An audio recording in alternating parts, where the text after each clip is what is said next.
This episode of Destructoid is brought to you by Netflix.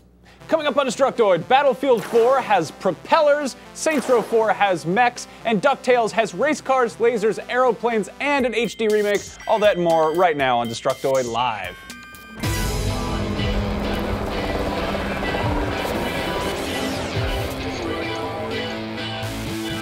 Welcome to Destructoid. I'm Tara Long. And I'm Max Scoville. Happy Friday, Max. Happy Friday, Tara. How are you doing today? Dressed like a 90s cartoon character. I know. It's lovely. Who wants to eat pizza and skateboard while drinking a soda to the arcade? Teenagers? Probably. Yeah. Yeah. Is that what you're going for today? I mean, yeah. We talk about video games. We just talk. We are talking about some pretty juvenile shit on today's show, actually. We got a good one. This is a good. It's we a good do. One. Yeah, and we have some codes to give away. Also, we're going to be randomly dropping those into the chat at random. We have 3 Steam codes: one for Black Ops 2, one for Season 1 of The Walking Dead, and one for Bastion. That one was generously donated by Zombie Ninja on Twitter. So pay attention for those. Keep your Steam tab open, ready your fingers, do some muscle exercises if you have to, and good luck. Yeah, it's because PAX East is going on right now. It's really a bummer that we can't be there. As you may or may not know, that's happening in Boston, and we aren't there because we're here. We're here. But that's why we're giving you guys presents, because not everybody can go to PAX East.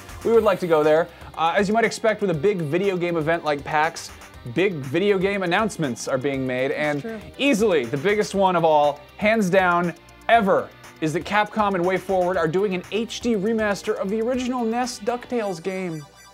I repeat, DuckTales is getting a remaster. You like that? I did that. I thought that was appropriate. Yeah, there's going to be a $15 downloadable hitting XBLA, PSN, and Wii U eShop sometime this summer. And, you know, man, life is like a hurricane. You know, it's just, you never know what's going to happen. Sometimes it's just sort of a duck blur.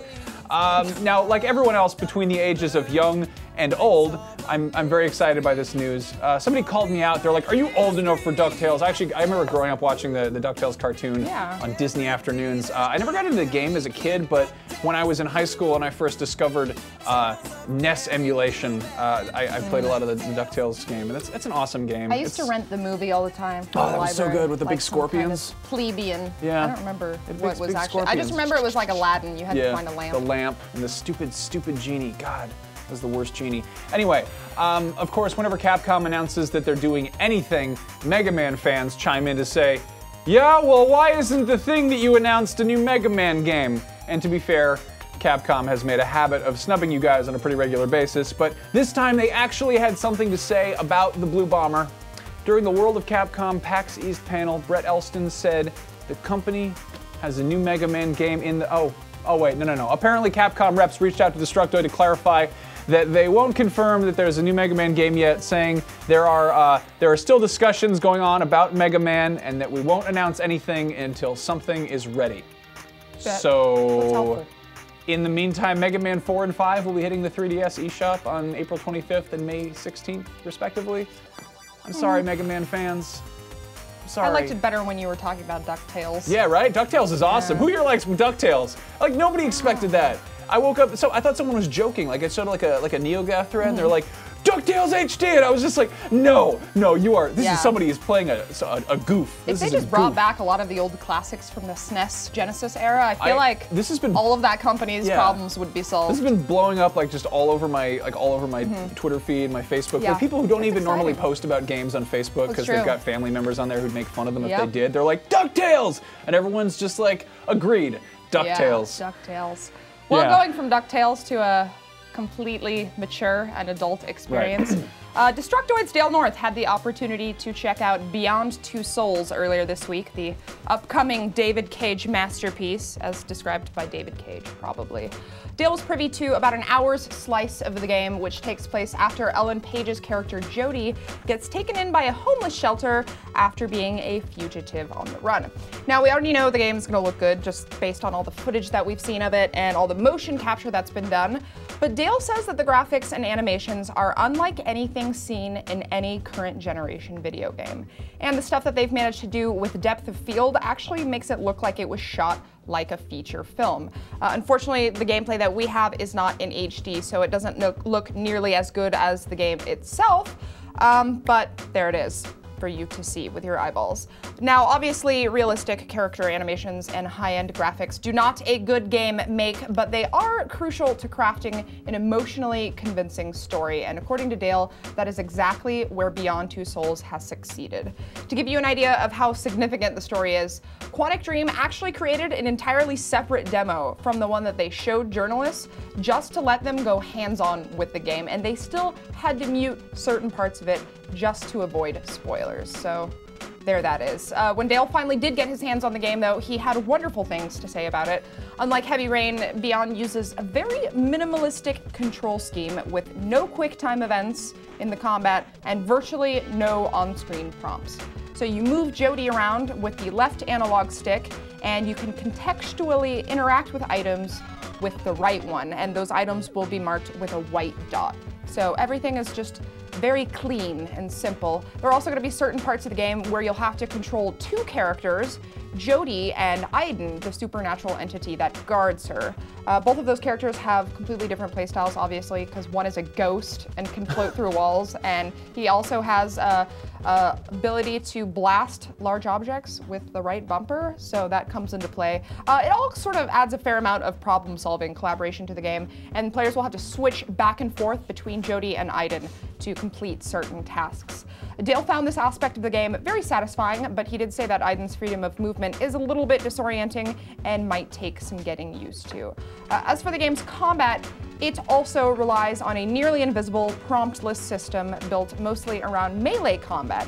So rather than quick time events, the camera will actually slow down during intense action sequences, kind of like bullet time, allowing you to respond contextually using the right analog stick. So if somebody swings at you right, you know to sort of dodge left. Jodie can block, kick, and punch using this method, and while Dale wasn't actually able to go hands-on with any of the combat, he did confirm that there are going to be other parts of the game where you'll have to control vehicles, bikes, and horses, all with that same sort of contextual control scheme. Race cars, lasers, and aeroplanes. It's interesting. It's not something that I've really seen in a game before. Yeah, this looks really cool. I've been replaying Heavy Rain, and Heavy Rain is impressive, but it is not what I would call fun. Yeah. It's just like, it's very much like a movie that you sort of are controlling with buttons, and it's if there's puzzle elements in this, I'm down. I'm totally. Yeah, I like the idea of puzzle elements and the sort of like adventure game aspect it has almost. Yeah. But I feel like if we haven't actually gotten to play around with the controls yet, there's no telling if it'll actually be fun or not. Yeah, I'm really curious about that one. Yeah, I'm curious too. It's Juno, the teen mom, and her ghost buddy. I don't know. Last week we got our first real look at Saints Row 4, and while we don't actually have anything new to show you, we have tidbits of information which have trickled out from PAX, where they are showing the game off behind closed doors. A few new weapons were shown off, which sounds very Saints Row-y. There's the dubstep gun, which makes everyone start dancing, and then the bass drops and it kills them and shatters glass. God, I love this game. That's pretty good, yeah. There's also the microwave gun, which makes people get all bloated and then pop. We saw that in the trailer very briefly. A new weapon, or a new feature is the option to customize weapons in addition to upgrading them. For example, a rocket launcher can be transformed into a guitar case that shoots rockets, a la Desperado. Or, even better, a Super Nintendo Super Scope, which I'm totally down with, and I'm curious to see if anyone gets sued over that. As for vehicles, there's now a monster truck that's cool, I guess. It crushes cars, as you might expect. And also a mech suit. We're gonna see this in the trailer for a second. It looks like it'll be fun, because it's a robot that you can control with your game thing. There's a new activity called Mech Suit Mayhem, which will be like Tank Mayhem, except with a mech, obviously. There's, of course, also superpowers. You're gonna have super speed, the ability to jump over buildings, and gliding like a flying squirrel. There's also super punches where you can knock around cars, ice blast that lets you freeze people, and, well, telekinesis. All of these do what you'd expect them to do. It's ice blast and super punching and moving things with your brain. The powers are going to be balanced. You know, you're not just going to be totally, you know, OP running around messing. I mean, you will be running around messing things up, but you know, you'll have a meter to keep an eye on, and the powers will be upgradable as well. One big concern is that Saints Row 4 won't have enough new areas to explore, and Volition aims to address that by using the word verticality. Apparently what they're doing is they're sort of basically putting stuff on top. You got alien structures and spaceships floating around overhead, which will work kind of let you play around with that, with the gliding and the jumping and the superpowers and so forth. I wasn't a huge fan of the flying parts of Saints Row 3. Yeah, where you're like you're yeah. skydiving and stuff. They're all Maybe right. I've just forgotten about them. I mean, it's pretty funny when you're a toilet and you're doing it, you know? You're falling out of an airplane and you're just a toilet. Then again. Yeah, that's a wacky game. Anyway, two-player co-op returns, but Horde mode has been cut in favor of a two-player competitive mode where players will try to kill each other with their superpowers. And I mean, it's basically taking co-op and then bashing them together, I guess. I think this could be really, really fun, but it could also just be kind of a, you know, not a cool thing. I don't know. One concern about Saints Row 4 is that it's just going to be Saints Row 3.5. It was announced a while back that the planned Enter the Dominatrix expansion pack was being fleshed out into a full game, but Destructoid's Hamza's got a chance to get the story straight with the game's writer, Steve Yaris, and allegedly very little of the expansion of Enter the Dominatrix made its way into Saints Row. He had the following to say. The story stuff for Enter the Dominatrix was all totally thrown out. All the voice recordings that we did for it, all thrown out. We redid the entire story. Enter the Dominatrix had superpowers, and beyond that, there's only a few moments that we really pulled into Saints Row 4. Now, well, what Steve said is reassuring, somewhat. Hamza also got a chance to talk to the game's senior producer, Jim Boone, about what the plans for DLC were, and he said, "We plan on having a very robust DLC plan for Saints Row 4, just like we did with 3. We haven't put an exact number on it. In fact, it's frankly something we're still working on with Deep Silver, but it's very comparable. At least our planning right now is very comparable." So I'm not crazy about that. Yeah. One of my biggest issues with Saints Row the Third is that it felt kind of incomplete, especially when you take into account that after its release, they'd sort of trickled out 16 DLC item packs by my count. I could be mistaken there, but I believe there were 3 sort of like story-based DLC things, and then a whole lot of 40 weeks worth of crap. Yeah, that's not really fun. I think a lot of people are just basically like, well, I was sort of interested for a second, and then you basically told me that I'm, you know, not going to get a complete. I mean, people are already kind of on the fence with this, and people don't really like to buy DLC, I don't think. Yeah. I mean, it's not super fun to drop $60 on something, and then they're like, hey, just kidding, we need 10 more of those. Well, yeah. And then 5. It also makes you think that, you know, they probably left a lot of that content out when they were releasing the full game. So anyway. I don't know. We'll see. So next Tuesday is the big reveal event for Battlefield 4, March 26th. And to get people talking about it before then, EA has released 2 teaser trailers hinting at both land and sea combat. I know. How did they do that, Tara? Oh, well, you'll see. The first trailer shows literally 10 seconds of a propeller spinning and nothing else, which of course infers that naval warfare is going to be a thing in Battlefield now. I guess that's a submarine or a boat or something. Some kind of watercraft. The other trailer is pretty much the same thing, except instead of a propeller, we get to look at tank tracks for 10 seconds. Man, finally, Battlefield has tanks in it. Enthralling.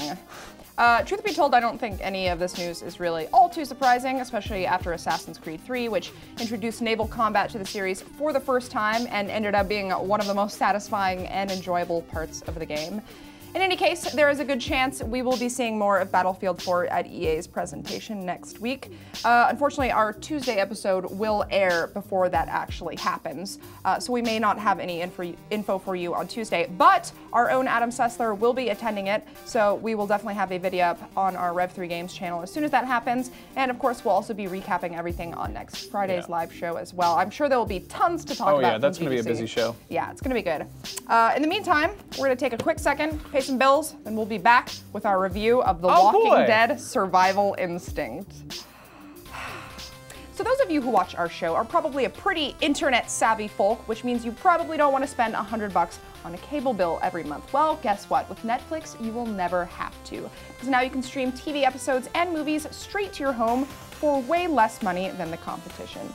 With Netflix, all you need is a PC, Mac, or any Netflix-enabled device like a video game console, a smartphone, or one of those newfangled smart TVs. Then you can instantly watch unlimited amounts of your favorite shows and movies when you want them. For a limited time, Netflix is offering all Destructoid viewers their own free trial membership. Just head over to netflix.com/Destructoid and sign up. And remember, Netflix is also available overseas, including the UK and Ireland, as well as a few other countries. Just hit up netflix.com/Destructoid and it should redirect you for your home country. You should probably look in that, because I heard that sometimes when you're outside There are animals there, and you should stay inside and watch Netflix. It's dangerous to go outside. Just don't go outside. Stay inside with Netflix. Back to the show.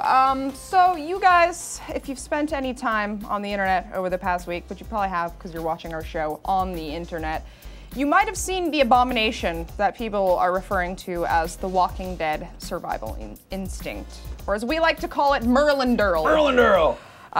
What could be better than that? I can't not laugh at that. This game has had a... Wait. The Walking Dead survival instinct. Merlin Durl in a game. What can be better than that? I don't know, Michael Rooker, what could be better than that? I can't even fathom something. Yeah, this game's had some of the weirdest marketing I've seen for anything ever, even like non-video game stuff. And while we were all sort of expecting it to come out and be utter shit, I think some of us were still holding out hope that maybe, just maybe, there was something of redeeming quality in there. I don't know who, but someone did, probably, and whoever it was, they're wrong. Oh boy. Because survival instinct is a pile of shit and absolutely horrific and not in any of the ways that it tries to be. Jim Sterling, who deserves a friggin' Medal of Bravery, actually played through the whole game, which is 6 hours, so he could review it for Destructoid. Ended up giving it a 2 out of 10, which I think is pretty generous, actually. He said the game has virtually no story to speak of, has completely unenthusiastic voice acting, and little to no character development, all of which probably should have been inferred based on Merlin Durl. Merlin Durl in a game. Look at this. Look at these zombies. What are you doing, they zombies? Hate that fence. What are you doing? God, this He's doing the Running Man. That's good. Drink a Gatorade to stop him. Drink another Gatorade. I think Hit him with the vitamin Gatorade. Water, actually. Punch him with your sports drink. Good God. So as you can see, the combat is pretty awful. The game emphasizes stealth quite a bit, which you would, by the way, never guess from watching this footage. Yet the enemy AI is so poor that enemies will never detect you anyway. Also, on top of that, all stealth kills have to be performed with a knife, which cannot be dropped, even when better weapons come along. Zombies will respawn after you've killed them, sometimes instantly and always without warning. Rest assured, there are many, many problems with this game, and I don't have time to list them all, but the biggest one, by far, is the simple lack of attention to quality in every aspect of the game. It's pervasive.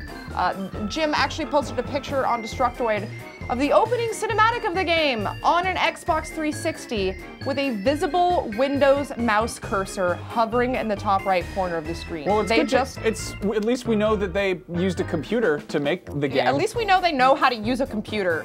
There's that at least. I think Jim's thoughts on the game are best summed up in the final line of his review, which reads... Oh, can I read it? Yes. Merlin Durl in a game. What can be better? Most things, it turns out. Most things. Most things. God, this game, it looks so bad. Zach didn't even show the best footage, which is that when you are holding a gun, like a shotgun, and then you switch it out for a knife, the character's left hand doesn't change. So you're holding a knife like you're holding the barrel of a gun. Also, and just stabbing people. The part that's really confusing though is when you're doing that and you're doing that, you can still turn your flashlight on and off. Yeah. So you have a flashlight. Where's the Where's the light coming out of? Do you have a third arm Also, or let's not something? even approach the light logic in this game. I think there was a part where it was like daylight outside and they had the flashlight on. It was hitting buildings that were like 30 feet away. Like, wow. Oh boy. Yeah, apparently the sound is really horrible also, so and people will just scream around you even though there's nobody nearby. Probably don't buy that game is a Maybe good thing to say. don't buy it unless a 2 out of 10 is considered good for you, in which case reevaluate your life. Any good questions? Regarding to Survival Instinct, the Rayliz said, I thought nothing could be worse than War Z. I'm glad I bought neither. Oh wow, yeah, I didn't even think to compare the two. Mr. Diablex says, everyone form a line so he can stab you one at a time. I like that. Oh, here's a good question about Battlefield 4. That's obviously a big subject of discussion. Shapies says, what do you guys want to see in Battlefield 4? What do I want? Well, I've never been a huge fan of the Battlefield series just because military. The answer is dinosaurs. Okay, dinosaurs. We've been wanting dinosaurs. Didn't they have those? No, they just kept teasing it. I thought they ended up bringing it out in some DLC. Their dinosaurs are just Easter eggs. That's all they do. They had like a toy dinosaur in the original trailer, and then they threw in like a pterodactyl in the last DLC, where if you fly by slow enough, you see a pterodactyl. But I don't know if dinosaurs quite exist anymore. No, they don't. But I think it would be cool because I like to shoot at them with guns. I mean, if you're gonna throw dinosaurs in that game, like where does it end? You know, like. Can what? we throw you in the game? Could be better. We should throw you in the game, like actually. To be in the game. That would be hilarious. Let's see, Saints Row 4. Awake Island said, I hope the Saints Row marketing isn't sexist like last time. Was it? Because of the dildo? They also had a bikini car wash, but oh, yeah, that must be what they're referring to. And then there was a bunch of penthouse pets that they got to play the game or something. Yeah, they definitely go the shameless route when trying to market the Saints Row franchise. Yeah. I wouldn't expect that to change very much. Yeah, Chumbaya says Saints Row 4 should have a dildo double sword, like Final Fantasy IX, but with big rubber. I'm not sure if I can say that word on our show. Maybe just a double-ended dildo or something. I feel like they're probably going to do something wacky with, something wackier with dildos, like whether it's a bow and arrow dildo or a dildo trident or something. Yeah, you guys really need to up your dildo game. Chainsaw dildo, I don't know. Our producer's telling us we're losing our jobs. We have to stop talking about dildos right now. Yeah. So many thanks to the people who donate those codes, and of course, congratulations to the winners of them. As for the rest of you, what? I said a winner is you. A winner is you, maybe. Except if you're not. Probably not. Yeah, as for the rest of you, your punishment is that you have to go follow us on Twitter now. Yep, you have to do it. Yep. Otherwise, you are going to jail. He is Max Scoville, I am Tara Longest, and the show is D-Toyd Show. You should go follow all three of us. Yeah, and you should check out, we got a bunch of dumb stuff on Facebook too. We've been doing wacky things on there, putting up behind the scenes videos. That's just, I think D-Toyd Show. Facebook.com/D-Toyd Show. Yeah, whatever. We'll see you guys back here on Tuesday. Have a wonderful weekend. Don't get diseases or arrested. We love you. We love you.